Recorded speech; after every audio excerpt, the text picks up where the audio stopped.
기억하시는 것 같습니다. 감사합니다. 오늘 말씀의 제목은 생명에 이르는 회개에 관하여입니다. 생명에 이르는 회개에 관하여. 회개라는 건 어떤 겁니까? 우리는 우리가 지은 죄에 대해서 이렇게 고백하고 저는 죄인입니다. 단순히 이렇게 말하는 것을 회개로 생각할 때가 많습니다. 그러나 오늘 이 내용에서 쭉 나오는 내용으로는 회개는 단순히 그냥 입술로만 고백되어지는 것이 회개는 아닙니다. 또한 그 회개는 믿음처럼 우리의 힘 가지고 우리의 노력으로 할 수 있는 것이 아니라 하나님의 전적인 은혜로 우리 가운데 주어질 때에 그것이 진짜 회개로 우리 가운데 나타나는 거예요. 그리고 그 회개를 통해서 우리의 삶이 변화되는 역사, 거기까지가 진짜 회개에 대한 모습이다라고 오늘 이 웨스트민스터 신도 개요서에서 이야기하고 있는 겁니다. 이 내용을 우리가 좀 자세하게 한번 좀 살펴보겠습니다. 1번의 내용을 보면 생명에 이르는 회개는 복음의 은혜니 이 교리는 그리스도를 믿는 신앙의 교리와 마찬가지로 모든 복음의 사역자에 의하여 전파되어야 한다. 앞서서 1번 부분에 생명에 이르는 회개는 복음의 은혜다. 이거 무슨 얘기예요? 말씀을 들을 때에 하나님께서 은혜로 선물로 우리에게 회개케 하는 그런 마음을 주신다라는 거예요. 그러니까 앞서 얘기한 것처럼 믿음도 그렇죠. 우리가 예수를 믿어야지, 하나님을 믿어야지 그렇게 해서 내 정신력으로 믿는 게 아니라 그랬어요. 하나님께서 선물을 주셔서 믿음을 내게 주시고 나로 구원에 이르도록 이끌어 주시는, 구원에 이르는 믿음을 주실 때에 우리가 믿음이 있는 것처럼 회개도 마찬가지입니다. 회개를 우리가 하나님 앞에 고백할 수 있는 것은 하나님의 은혜로, 하나님께서 우리로 내 죄를 깨닫게 하시고 그것을 내 입술로 고백하게 하시는 은혜가 있기 때문에, 그래서 그것을 통해서 믿음이 생기고 그 믿음을 통해서 구원에 이르는 거예요. 그러니까 믿음과 마찬가지로 이 회개도 하나님의 은혜인 겁니다. 자, 그런데 이것에 대해서 뭐라고 얘기합니까? 이 교리는 그리스도를 믿는 신앙의 교리와 마찬가지로 모든 복음의 사역자들에 의해 전파되어져야 한다. 다시 말해서 목사님들이 이 회개에 대한 설교를 자주 하라는 거예요. 회개에 대한 설교를. 그러니까 아이고 목사님 또 회개하라고 하시나요? 도대체 맨날 뭔 죄가 그렇게 많다고 맨날 회개하라고 하나요? 그런데 이게 성경이 우리에게 말하고 있는 것이다라는 거예요. 이 신도교요서라는 자체가 성경에 있는 내용들, 이 교리들을 아주 우리가 이해하기 편하게 쉽게 정리한 거거든요. 그러니까 이것은 성경을 기반으로 얘기하는 겁니다. 그래서 우리가 목회자들이 항상 우리 성도님들한테 이 회개에 대한 설교를 적어도 한 달에 한 번 이상은 이 회개에 대한 설교를 아마 해야 되지 않을까. 근데 너무 자주 하면 맨날 왜 이렇게 회개 안 하면 다 지옥 간다는 소리만 합니까? 이럴까 봐. 근데 실제로 무디 목사님 같은 경우에, 그러니까 목사님이 아니셨죠. 그 무디 전도자죠. 그 설교하시는 그 무디 같은 경우에는 항상 그 어떤 지옥에 대한 설교를 많이 했대요. 그러면서 회개하라고, 지옥에 대해서. 그러니까 어떤 분이 은혜에 대한 설교를 좀 많이 하시지 왜 자꾸 지옥에 대한 설교를 합니까? 물어본 거예요. 그러니까 무디 선생님이 그러더랍니다. 내가 지옥에 대한 설교를 하지 않으면 지옥이 얼마나 무서운지를 사람들이 모르고 그래서 지옥 가는 사람들이 더 많을 거 아니냐고. 그래서 회개하고 천국 가도록 나는 지옥에 대한 설교를 그렇게 많이 하는 거다. 이렇게 얘기를 했답니다. 그런 이제 일화가 있어요. 자, 그런 것처럼 목회자들은 성도들이 회개할 수 있도록 자꾸, 그래서 저도 설교의 중간중간에 자꾸 삶의 모습들을 이야기하잖아요. 우리 남자분들 술, 담배 같은 거 다 끊으라고 자꾸 얘기하는 것도 그리스도인다운 어떤 삶의 변화를 나타내라는 거거든요. 회개하라는 거예요. 어떤 죄악의 모습들을 자꾸 제거시키는 모습들도 우리가 좀 그리스도인답게 살아가는 모습을 가지라고 자꾸 얘기하는 겁니다. 남의 돈 띄어먹지 말라 이런 설교하니까 역시 나 돈 받으라고 이런 얘기 하시는구나.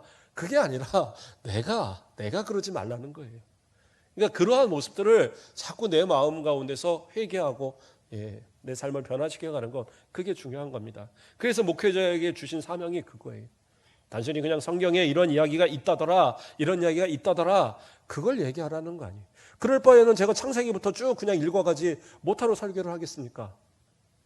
설교를 하는 이유는 우리 성도들의 삶의 변화, 말씀을 통해서 복음을 받음으로써 회개하고 믿음이 생겨서 그 믿음으로 천국 가게 하기 위한 그러한 모습으로 기도하면서 우리 성도들에게 이번 주간에 필요한 말씀이 무엇일까? 그러한 것들을 계속 만들어서 또 전하고 또 성경에 찾아서 증거하고 그렇게 말씀을 드리는 거예요.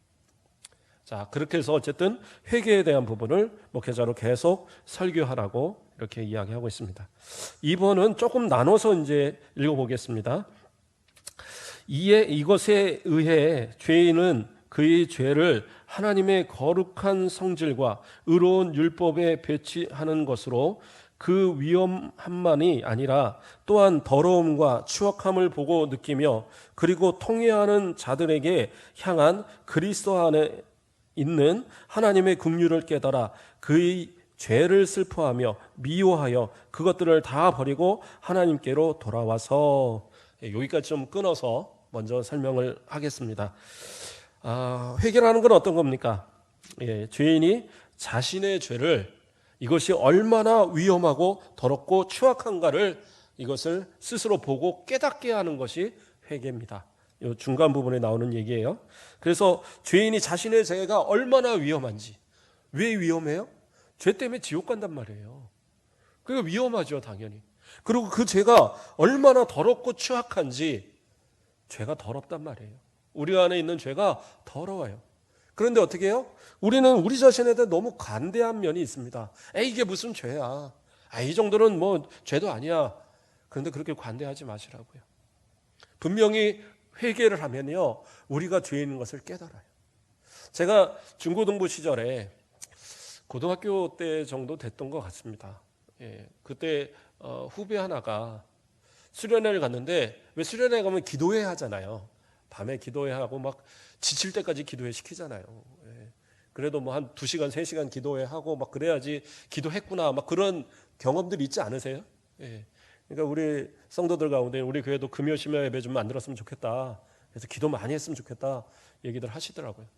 그래요. 우리 전회님들하고 좀 상의해서 코로나 좀 끝나고 나면 좀 한번 그것도 생각해 봐야 될 것 같아요. 기도할 수 있는 기회들이 좀 뜨겁게 기도하는 것도 필요한데 제가 온 뒤로 그런 기회가 좀 많이 없었던 것 같습니다. 목요 기도회도 코로나 때문에 딱 끊어지고 그러면서 낮에 와서 기도하는 분들도 기도 못하고 어쨌든 자, 그런 기도회를 했었잖아요. 수련회들 가면. 그런데 저도 이제 뭐 더 어렸으면 기도를 잘 못했지만 그래도 은혜 받고 계속 훈련이 되니까 기도를 참 많이 했습니다. 그래서 열심히 기도하는데 뒤에 한 아이가 계속 떠들고 장난을 치는 거예요. 그러니까 옆에 있던 누나가 하도 답답했는지, 야, 모세 보고 너도 그렇게 기도 좀 해. 그러니까 나는 회개할 내용이 없네. 그러고 있는 거예요. 회개할 게 별로 없네. 그래서 기도할 게 없다라는 거예요. 그래서 제가 기도하는데 그 소리가 들리길래 제가 뒤돌아서서 그 친구한테 딱 한마디 했어요. 회개하지 못하는 걸 회개해라. 회개하지 못하는 걸 회개해라. 그리고 저는 제 기도를 했습니다. 그런데 시간이 지나서 기도회가 거의 끝날 때쯤에 다 잠잠해져 가는데 뒤에서 혼자 뜨겁게 기도를 하는 아이가 있는 거예요.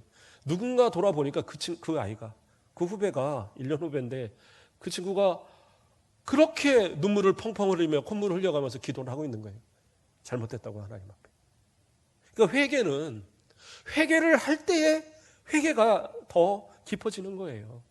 내가 죄인이 아닙니다. 나는 뭐 죄진 거 없어요. 그러면 내 추한 모습, 내 더러운 모습을 깨닫지 못한다니까요.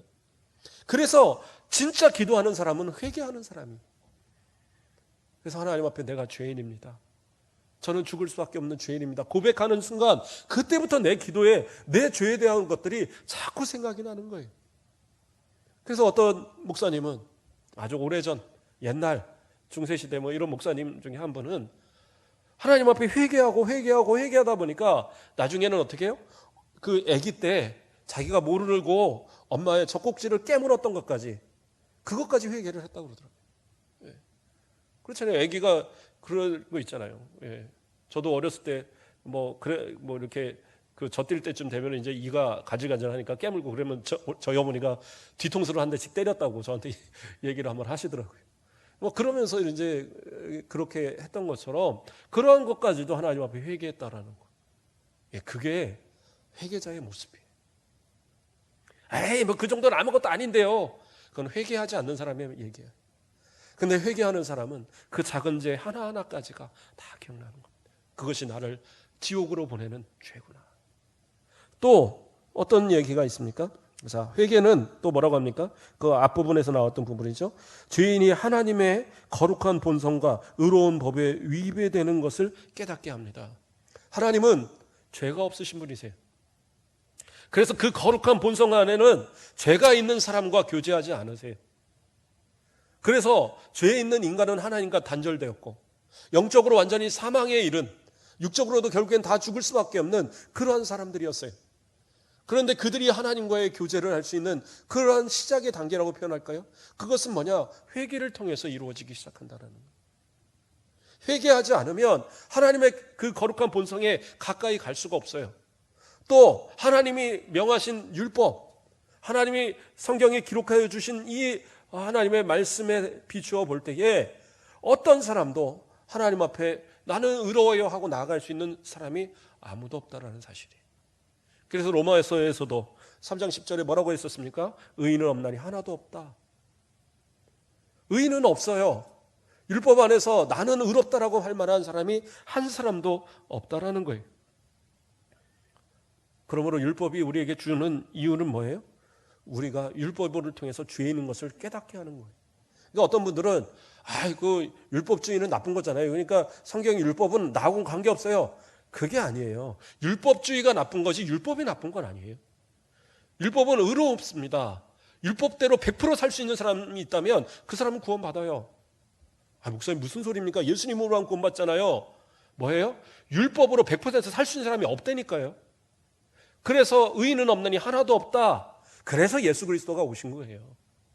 예수 그리스도 외에는 구원의 길이 없으니까. 그러므로 율법이 나쁜 것이 아니에요. 율법은 어떻게 하느냐? 우리가 죄인인 것을 깨닫고 우리가 나는 그 하나님의 하나님 앞에서 하나님과 교제할 만한 그런 어떤 자격 있는 존재가 아니라는 걸 깨닫고 회개함을 통하여서 예수 그리스도를 나의 구주로 고백하고 그 죄 씻음 받도록 그렇게 이끌어주는 역할을 하는 거예요. 그렇죠? 그래서 갈라디아에서 뭐라고 얘기합니까? 그 율법이 초등교사와 같다. 그래서 어렸을 때에 그 가장 기초를 가르쳐서 그래서 더 고차원적인 그러한 어떤 지식으로 이렇게 잘할 수 있도록 이끄는 것처럼 예수 그리스도께로 이끌어가는 역할을 초등교사의 역할을 바로 율법이 하고 있다라고 그렇게 바울은 이야기했거든요. 그런 겁니다. 그러므로 율법에 비춰볼 때 하나님의 본성에 비춰볼 때 누구도 의로운 존재는 없어요. 그것을 바로 회개함을 통해서 깨닫게 된다는 사실입니다. 또 이야기합니다. 회개하는 자들, 다시 말해서 통회하는 자들은 어때요? 그들에게 주시는 그리스도 안에서 긍휼을 깨닫게 되면 자신의 죄를 어떻게 슬퍼하고 미워하여 그것들을 다 버리고 하나님께 돌아오게 된다라고 얘기하고 있어요. 요한일서 4장 10절 말씀을 봉독해 드립니다. 사랑은 여기 있으니 우리가 하나님을 사랑한 것이 아니요 하나님이 우리를 사랑하사 우리 죄를 속하기 위하여 화목제물로 그 아들을 보내셨습니다. 자, 회개는 어떻게 하느냐? 그 회개, 다시 말해서 그 눈물로 통회하는 사람, 그런 어떤 간절한 기도하는 사람은요, 그리스도 안에 주신 하나님의 긍휼을 깨달아요. 하나님의 긍휼이 뭐였어요? 자신의 아들 독생자 예수 그리스도를 우리를 위해서 내어주신 그 사랑이었어요. 그 사랑은 뭐예요? 내가 한 사랑이 아니라 뭐예요? 하나님이 우리를 사랑하신 사랑이에요. 그러니까 하나님이 우리를 사랑해서 거저 주신 사랑이었어요. 그 사랑을 깨닫게 된단 말이에요. 그 사랑을 깨닫지 못하면 그 사람은 그 사랑을 받은 사람이 아니에요. 다시 말해서 그런 사람은요, 구원받을 자격이 없어요. 그 사랑을 깨닫는 자만이 구원을 받는 거예요. 그 사랑을 깨닫는 그 방법이 뭐예요? 진심으로 통회하는 것, 회개하는 것. 그걸 통해서 예수 그리스도가 나의 구주로 고백되는 거거든요. 그래서 그렇게 통회할 때에 어떤 모습이 일어나요? 자신의 죄를 슬퍼하게 되는 거예요. 내가 죽을 수밖에 없는 죄인이었구나. 내가 진짜 이렇게 나쁜 죄인이었구나. 그리고 자신의 모습을 두고 슬퍼하고 또 뭐예요? 미워하고 자신의 죄를 미워하는 거예요. 미워한다는 건 뭐예요? 멀리할 거 아닙니까? 그래서 그동안 내가 즐겨하던 것들, 이게 죄의 모습이라면 그것을 막 버려버리는 거예요. 예. 아, 이거는 아닌데 버려버리는 겁니다. 저도 그런 노력들 많이 합니다. 예. 미워하거나 또 화를 내거나 또 어떤 죄에 대한 모습들에 자꾸 유혹되는 것들, 이런 것들 멀리 하려고 막 노력을 해요. 그래도 안 되는 게 사람이잖아요. 그래서 저도 그래요. 우리 성도들이 생각할 때, 목사님 무슨 살인을 하셨어요? 그럴 일은 없겠죠. 도둑질 하셨나요? 그런 일은 없을 겁니다. 예. 제가 기억나는 도둑질이다라고 하면 도둑질은 아닌데, 어렸을 때 아마 그거는 슈퍼 아줌마가 그냥 그렇게 주신 것 같아요.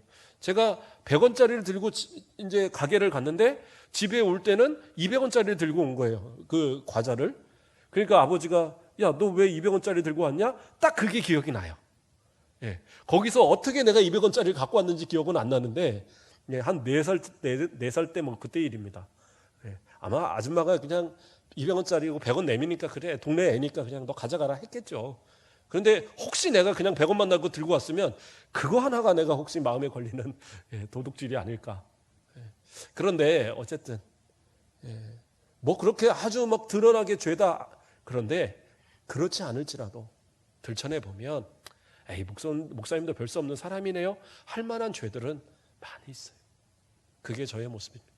솔직하게 얘기하는 겁니다. 어느 날 봤는데 실망하지 마시라고. 그래도 하나님 앞에 회개하고 자꾸 나를 하나님 앞에 정말 그 은혜 안에 살아가게 하려고 몸부림치는 모습, 그렇게 살아가는 게 성도의 모습 아니겠습니까?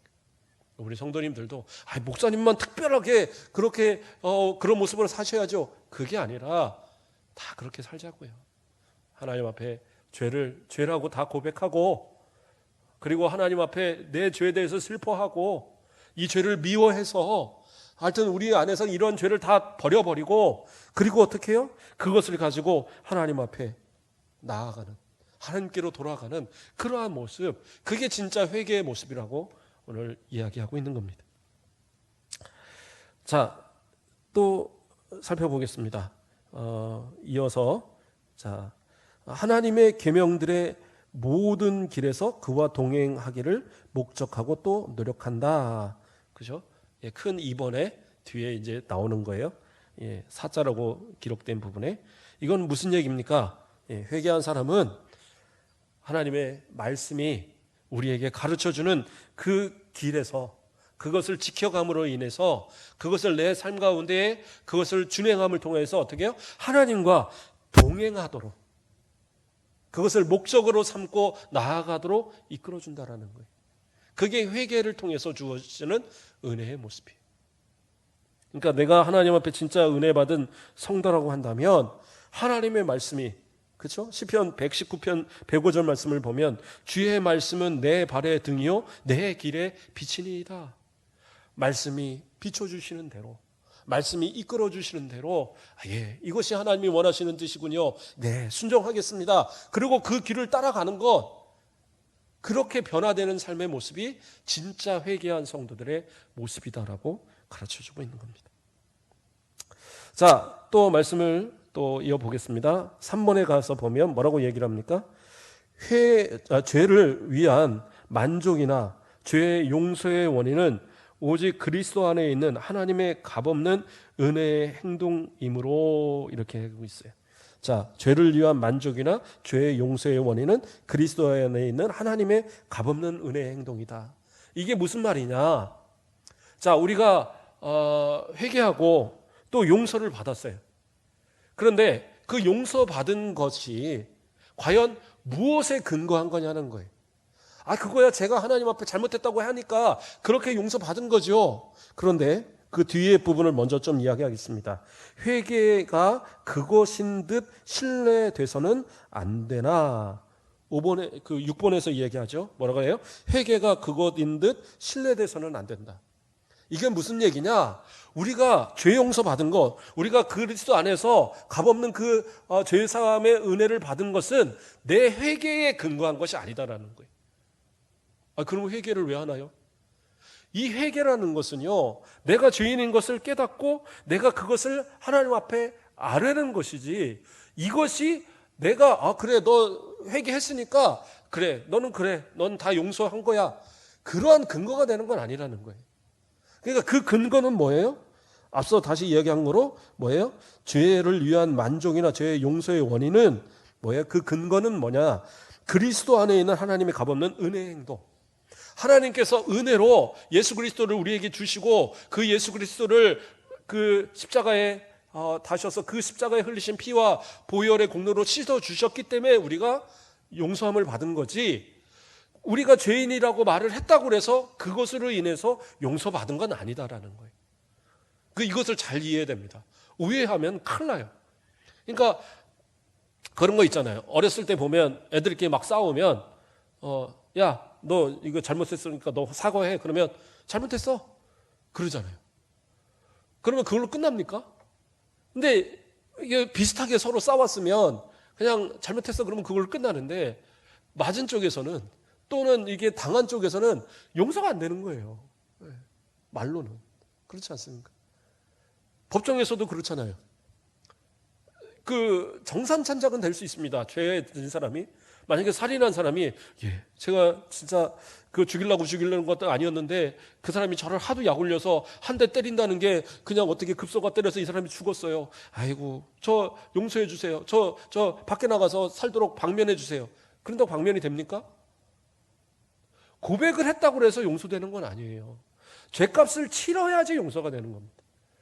그래서 정산참작이 돼서 그래 너는 원래 15년 살아야 되는데 잘못했다고 하니까 너는 그래 한 7년만 살아, 이렇게는 할 수 있지만 아이고 그래 역시 너 그렇게 회개했구나, 그러니까 너 그래 너 아무것도 필요 없어, 너 무죄, 너 나가, 이런 일은 없단 말이에요. 세상의 법에서도 그런 일이 없듯이 하나님 앞에서도 그런 일은 없어요. 그 근거는 뭐예요? 죄값에 대한 분명한 그러한 속죄의 그러한 희생이 있어야 된다는 거죠. 그걸 누가 하셨어요? 예수 그리스도가 하셨고, 그걸 누가 하셨어요? 하나님께서 은혜로 우리에게 베풀어 주셨기 때문에 그러한 일이 일어난 거예요. 그렇다고 해서 그러면 우리가 죄에 대한 회개는 필요가 없는 거냐? 그건 아니에요. 7번을 보면, 괄호 7번을 보면, 오히려 회개는 모든 죄인들에게 필요한 것이어서 아무라도 그것 없이는 사죄를 기대할 수 없다. 그래요. 분명히 우리 죄사함의 모든 것은 하나님의 은혜인데, 다 하나님의 주시는 은혜이지만 어떤 사람이 그 은혜를 받아 누릴 수 있느냐? 하나님께서 회개하도록 선물을 주신, 다시 말해서 그 회개를 내가 받고 내가 진짜 그 회개를 하나님 앞에 진심을 다하여 드려지는 그 사람이 진짜 구원에 합당한 믿음을 갖게 되고 구원을 성취하는 그러한 회개를 하는 사람이 된다라는 거예요. 그러니까 회개는 필수적인 겁니다. 그렇다고 해서 회개가 근거가 되는 건 아니지만 회개는 분명히 해야 되는 거예요. 그래서 이어서 이제 그 4번에 또 이야기합니다. 큰 4번에 아무리 작은 죄라도 영벌을 받기에 상당하지 아니하는 죄는 없는 것 같이 아무리 큰 죄라도 참으로 회개하는 자에게도 영벌을 가져오는 죄는 없다. 무슨 얘기예요? 아무리 작은 죄도 회개하지 않으면 그 사람은 용서가 없어요. 그러니까 우리가 분명하게 아셔야 돼요.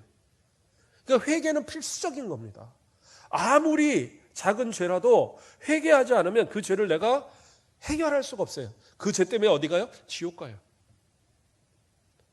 그러면 우리가 가다가 이렇게 장난삼아 누구한테 이렇게 때렸던 것도 다 지옥 갈 죄인가요? 다 지옥 갈 죄예요.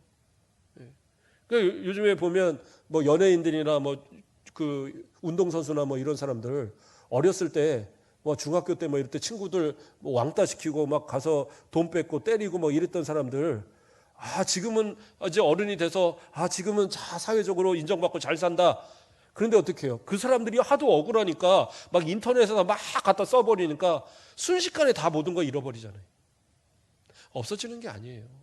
작은 죄라도 그 죄에 대한 책임은 분명히 다 세상에서도 다 드러나거든요. 하물며 하나님 앞에서. 그 죄 가지고 천국 갈 수 있다? 그럴 사람은 아무도 없어요. 그래서 회개는 분명히 이루어져야 되는 거고. 목사님 그러면 저는 너무 큰 죄를 졌는데, 이러한 큰 죄를 졌는데 그러면 작은 죄도 그렇게 심각한 거면 큰 죄 지는 저는 용서받지 못하나요? 아니요. 오늘 분명히 이야기하고 있죠. 뭐라고 그래요? 아무리 큰 죄라도 참으로 회개하는 자에게도 영벌을 가져오는 죄는 없다. 그래서 로마서 6장 23절에 뭐라고 얘기합니까? 죄의 삭은 사망이요 하나님의 은사는 그리스도 예수 우리 주 안에 있는 영생이니라. 하나님의 선물은요 영생이에요. 하나님의 주시는 은혜는 영생이에요. 그 영생은 어떠한 큰 죄를 범한 사람일지라도 그가 회개하고 믿음으로 하나님 앞에 고백하면 예수의 이름으로 다 용서받아요. 흉악한 살인한 죄, TV에 보면 아주 그냥 흉악한 죄인들이 있던데 그 사람들도 다 용서받을 수 있나요? 용서받아요. 그래서 요즘은 사형 이런 집행이 없어졌지만 옛날에 사형 집행하시는 그런 교도관들 가운데 이제 돌아가면서 무작위로 어떻게 한다고 하더라고요. 방법은 여러 가지 얘기를 들어봤었는데 그런데 어쨌든 그렇게 해서 사람이 죽을 때가 되면 너무 착해진대요, 사람이. 열의 아홉은 진짜 착해지고 또 신앙생활 잘하고 그래서 어떤 사람은 마지막 죽으면서 자기 시신 기증하고 죽겠다 그렇게 하는 사람도 있고 그 정도 사람들이 깨끗해지는 거예요. 정말 흉악한 죄인인데 정말 예수님 믿고 저 정말 죄값 치르고 저 천국 가겠습니다 그러고 죽는 사람들도 많더라는 거예요. 그러니까 그런 사람들을 왜 죽여야 되나 그러한 고민을 한다라는 얘기를 들어본 적이 있어요. 물론 지금은 우리나라는 사형제도가 이제 거의 없어졌죠. 사형을 언도해도 사형을 안 시키잖아요. 그게 벌써 몇십 년 가까이 지금 돼가는 그런 때인데, 근데 중요한 건 뭐냐? 그렇게 해서 죄가 끝나는 것이 아니라 그 죄에 대한 값은 분명히 우리가 죽은 뒤에라도 지게 되는 거예요. 그러나 그 어떤 큰 죄라도 하나님 앞에 회개하는 자는 용서함 받는다. 그것을 이야기하고 있습니다. 자, 큰 5번으로 또 넘어가 보겠습니다. 뭐라고 얘기합니까? 사람들은 일반적인 회개로 만족해서도 안 되고 오직 그의 개개의 특수한 죄를 개별적으로 회개하도록 노력하는 것이 각 사람의 의무이다. 이렇게 하고 있어요. 자, 이건 무슨 얘기냐? 우리 장로님들이 대표기도 할 때, 그렇죠? 우리 권사님들 대표기도 할 때에 꼭 처음에 하는 기도가 있잖아요. 우리의 모든 죄를 용서하여 주시고 우리가 부지 중에 지었던 죄, 알지 못하고 지었던 죄 다 용서해 주세요. 그런 대표 기도를 하시잖아요. 그럼 우리도 아멘 합니다. 그건 뭐예요? 우리도 용서해 달라는 기도죠. 그러니까 이것을 위해서 저 회개 기도 했습니다. 그렇게 하지 말라는 거예요. 일반적인 기도는 그래요. 모든 죄를 대신해서 기도해요. 그러나 그것으로 만족하지 말고 우리의 삶 속에서 우리의 개별적인 기도 속에서 하나님 앞에 기도하라는 거예요. 솔직하게 다 낱낱이 기도하라고 말씀하고 있는 겁니다. 그렇죠? 그래서 이어서 뭐라고 얘기합니까? 6번을 보면 각 사람은 자기의 죄 용서를 위해 기도하면서 하나님에게 그것을 사적으로 고백함이 가고 사적으로 그러니까 개인적으로 하라는 거죠. 개인적으로 고백하라는 거예요. 그러니까 사람들이 많을 때에 기도하다 보면 기도 잘 못할 때가 있잖아요. 꼭 대표 기도뿐만 아니라 이렇게 모여서 이렇게 기도하다 보면 혹시 옆 사람이 내 기도 듣는 거 아니야? 그래서 이렇게 잘 못한단 말이에요.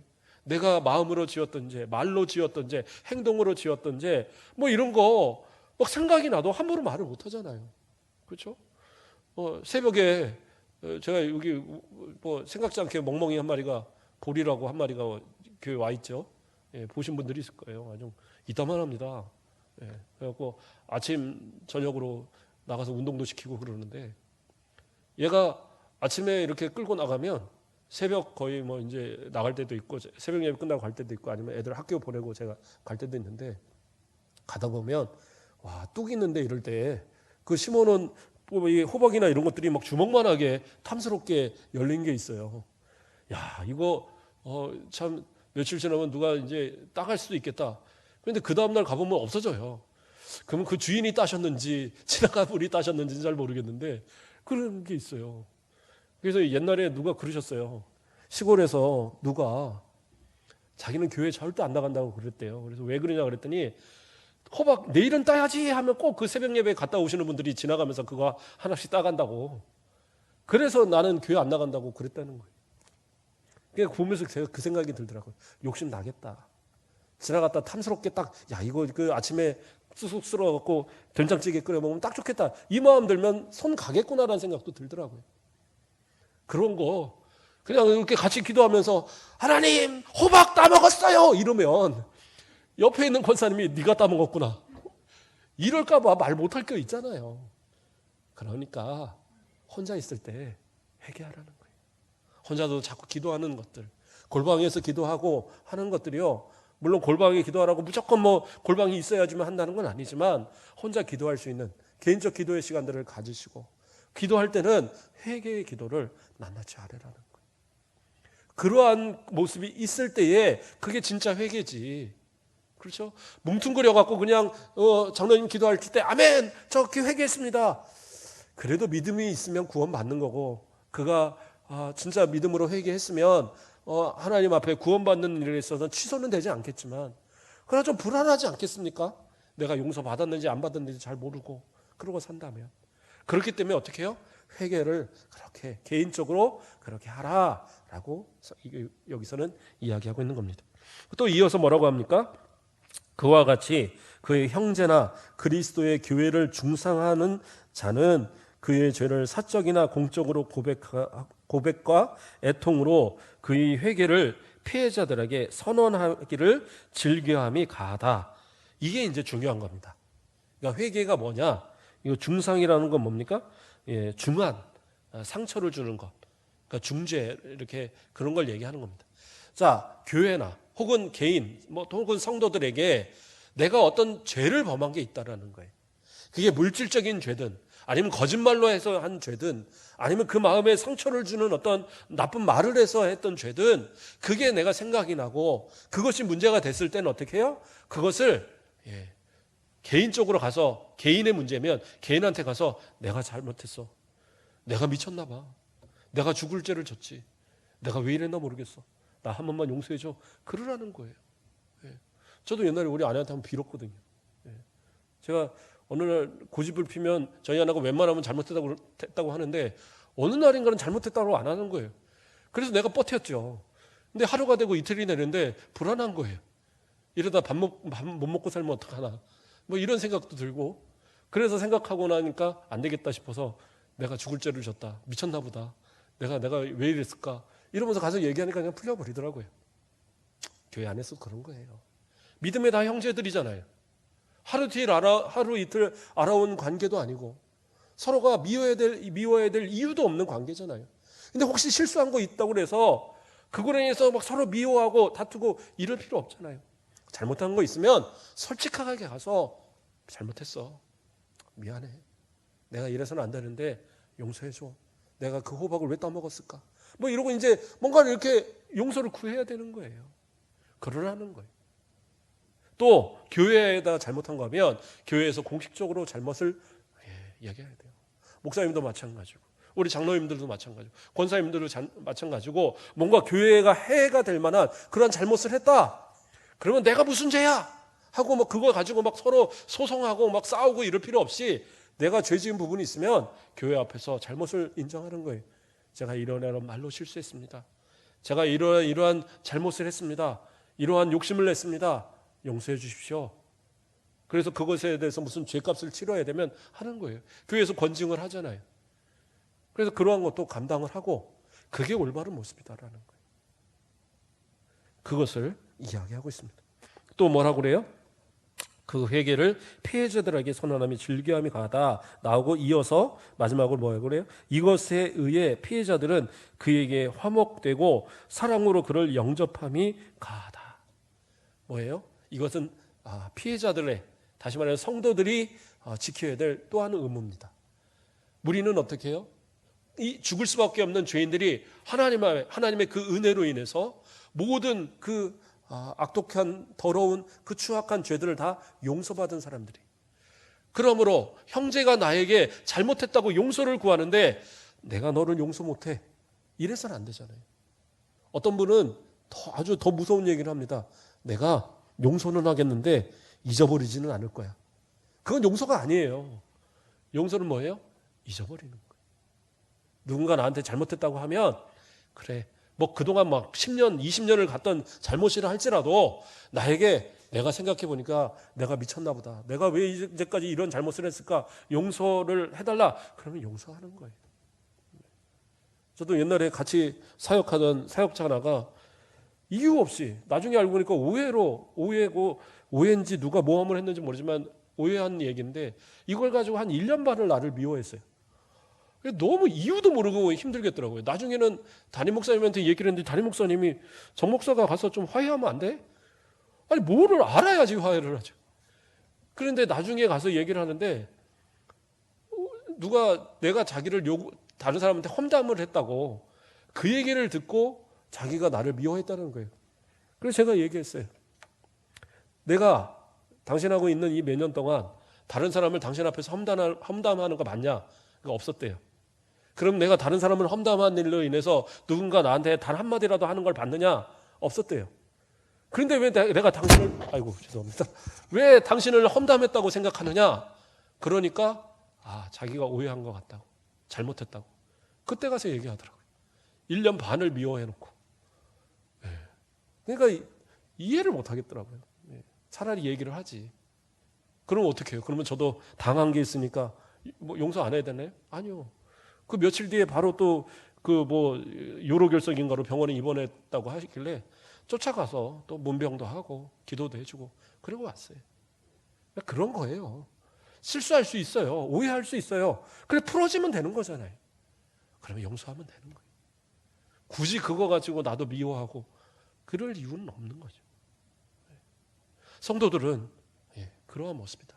내가 더 큰 은혜를 받았기 때문에 그러한 것을 베푸는 것은 당연한 것이에요. 그게 성경이 우리에게 말하는 그러한 모습이다라는 거예요. 시편 32편 5절에 뭐라고 나옵니까?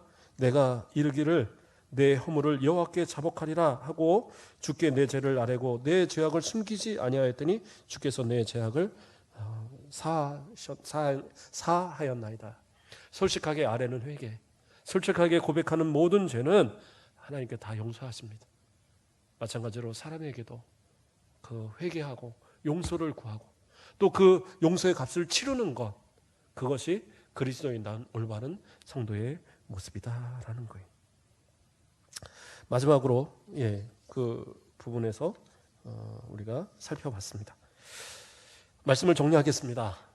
누구든지 회개가 없다면 그 사람은 구원받을 자격이 없어요. 회개 없이 저는 믿음이 충만해요? 그건 다 거짓말이에요. 회개와 믿음은 같이 가는 겁니다. 그래서 회개도 하나님의 은혜고 믿음도 하나님의 은혜예요. 믿음의 은혜를 받았다. 그 사람은 회개의 은혜를 받은 사람이에요. 그래서 내 입술을 통해서 하나님 앞에 잘못했습니다. 용서를 구하고 진짜 잘못했다고 용서를 구한 성도라고 한다면 내가 혹시 사람에게 지은 죄가 있다면 그 죄를 가서 용서를 구하는 게 맞아요. 그리고 그 죄에 대한 값을 치르는 게 맞습니다. 그리고 하나님 앞에 우리의 마음을 내어놓을 때 하나님께서는 값없이 우리를 다 용서하시고 저 영원한 천국의 그 소망을 우리에게 한 사람도 빼놓지 않고 다 주시는 은혜를 누리게 하신다는 사실입니다. 오늘도 그 은혜 가운데 우리가 살아가시고 날마다의 삶 속에서 주님과 교제하는 시간, 회개의 시간을 만들어가는 그런 저와 여러분 되시길 주님의 이름으로 축복합니다. 기도하겠습니다. 사랑의 하나님 감사를 드립니다.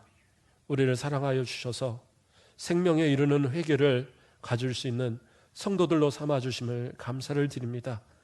나의 입술로 회개하는 것 같았지만 그러나 나의 죄를 깨닫게 하시니 아버지 회개할 수밖에 없었음을 고백합니다. 회개한 자의 삶을 우리의 삶 가운데 온전히 이루어가게 하시고 거짓된 회개로 말로만 회개하고 내 삶은 변화가 없는 죽은 회개가 아니라 살아있는 믿음처럼 살아있는 회개로 정말 하나님 앞에 사람 앞에 부끄럽지 않는 삶을 살아가는 온전한 성도의 삶을 살아가는 우리 모든 주님의 사랑하는 자녀들 되도록 인도하여 주시옵소서. 감사합니다. 예수 그리스도 이름으로 기도드립니다.